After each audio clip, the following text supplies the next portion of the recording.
সাতক্ষীরায় মাদ্রাসা হাফেজকে পিটিয়ে হত্যা করা হয়েছে। এ ঘটনায় গণপিটুনিতে নিহত হয়েছে হত্যাকারী।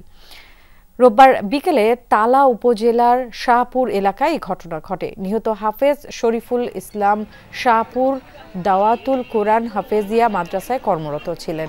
স্থানীয়রা জানায়, নেশাগ্রস্ত হয়ে মানসিক ভারসাম্য হারিয়ে মাদ্রাসার এক শিক্ষার্থীকে বিরক্ত করছিলেন রাজু গাজী। এতে বাধা দিলে রাজু শরীফুল ইসলামের মাথায় আঘাত করে। ঘটনাস্থলেই মৃত্যু হয় শরীফুলের। পরে কয়েক গ্রামের লোকজন জড়ো হয়ে রাজুকে গণপিটুনি দিলে রাজু ও ঘটনাস্থলে নিহত হয়।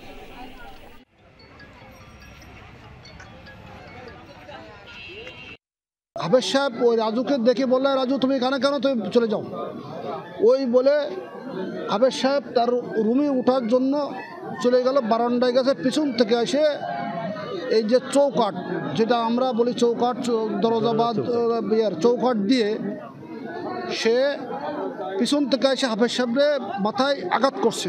কাঠের চৌকাঠ দিয়ে প্রথমে পিছনে আঘাত করলে পড়ে যায়, ফ্লোরে পড়ে গেলেই পরে ও আবার আরও 4-5টা বাড়ি মারে মাথায় মানে হুজুর জায়গায় ডেড।